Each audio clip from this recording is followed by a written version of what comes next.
Tatsuki Fujimoto is back. Well, at least his short stories are back and are being animated, similar to something like Visions, but with different studios and stuff like that, working on adapting his short stories. These are short stories that he did before Chainsaw Man, so that's really interesting, and I'm going to give you my thoughts on each individual episode, starting with a couple clucking chickens were still kicking in the schoolyard. Long ass fucking title, but this was a hell of a way to kick things off, where aliens have completely taken over humanity. They had pretty much no chance. They've pretty much like emulated their lives and whatnot. And what's funny about this is there are some humans that dress up like chickens, because there are some aliens and stuff like that they just don't eat chickens. They're like vegan when it comes to chickens and stuff like that. It's weird. Other, parts of the country and stuff like different aliens do, which we get introduced to this pink alien, and he gets word that there are some humans that are pretending to be chickens that he takes a liking to. And this is where the animation just goes really fucking crazy. You also see some little hints of Chainsaw Man influences, like early Chainsaw Man influences here on full display with the transformations and stuff like that. This was just really crazy, really brutal, even seeing a little bit of the massacre. Just one of those stories that could definitely continue and be its own limited series, or its own like kind of mini series, however you want to kind of put it.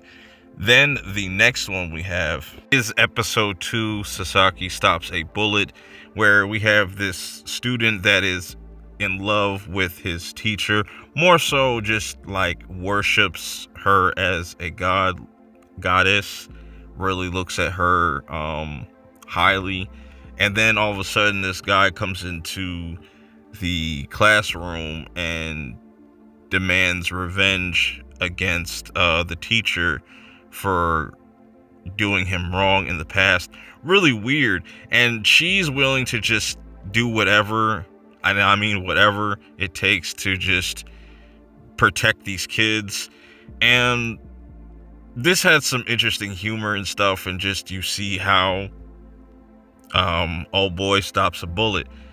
Episode 3, Love is Blind. This follows a kid that just wants to spend time with the girl that he loves the most, wants to express how he feels, but there are constant interruptions from a guy that looks like Kevin Smith trying to rob them, to a literal alien coming down from space talking about he wants to destroy Earth to pretty much create a galactic highway, which was pretty funny. Really cool, quick, short story, while also showcasing why Fujimoto is really good at writing these love stories in all his different works and whatnot, while also balancing the humor as well. Next episode, Shikaku, I think that's how you pronounce it. Anyways, definitely one of my favorites. Another one that could have definitely been its own kind of series. This could have definitely been like a pilot for or like a first episode, where you have Shikaku, where she has a really tough upbringing. Her parents don't really fuck with her, has a really abusive upbringing, ends up becoming an assassin in as an adult, gets hired by a vampire to take him out, but ends up failing. She ends up falling in love. It's a really dope vampire story overall. Mermaid Rhapsody, another love story, but this one was really captivating. It's a little bit longer than the previous episodes.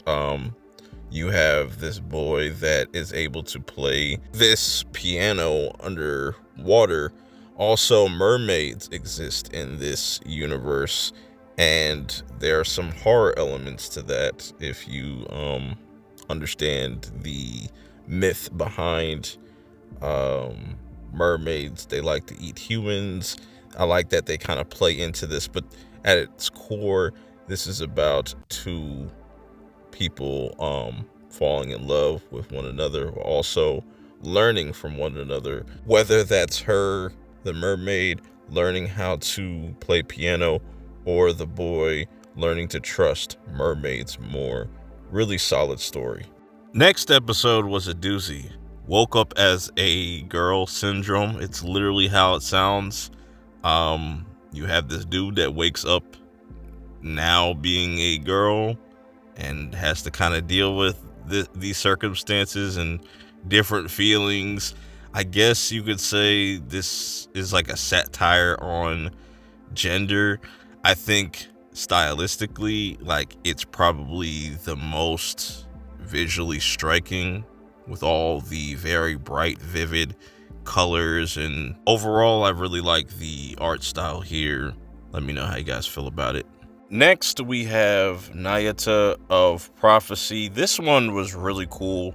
Very Chainsaw Man-esque. Has that same aesthetic. It seemed like this is like, could have been like almost a Chainsaw Man prequel at one point. Just like a prototype of power as far as Nayata's design goes. And you have her older brother just trying to look out for her while the world wants to execute her because they feel like she brings nothing but death and destruction. Really cool sibling story. Definitely one of my favorites. Now on to the final episode. Sisters. And they had to give you a little trigger warning at the beginning of this episode to let you know there were going to be nude drawings, because this has to do with like art and whatnot. So we have this one sister that goes to school, and all of a sudden there is this nude picture of her, or a drawing of her at school, and she feels embarrassed. Her little sister drew this, but when you kind of really dive into this episode, it's really more so about the little sister admiring the bigger sister, doing everything, following in her footsteps. She started to draw because she saw her big sister started to draw, followed her every footstep, and I feel like a lot of siblings can relate to that and the lesson that she was trying to teach her sister at the end of this story.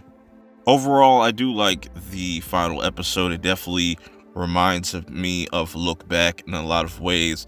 And in a lot of these different stories, you can see a lot of Fujimoto's kind of influence and just what he does moving forward. And I like that the 17 through 26 is the ages that he worked on these different projects, and you can kind of see the growth and the progression. But let me know how you guys feel about this in the comments below. Till next time, I will see y'all in the next one. Peace.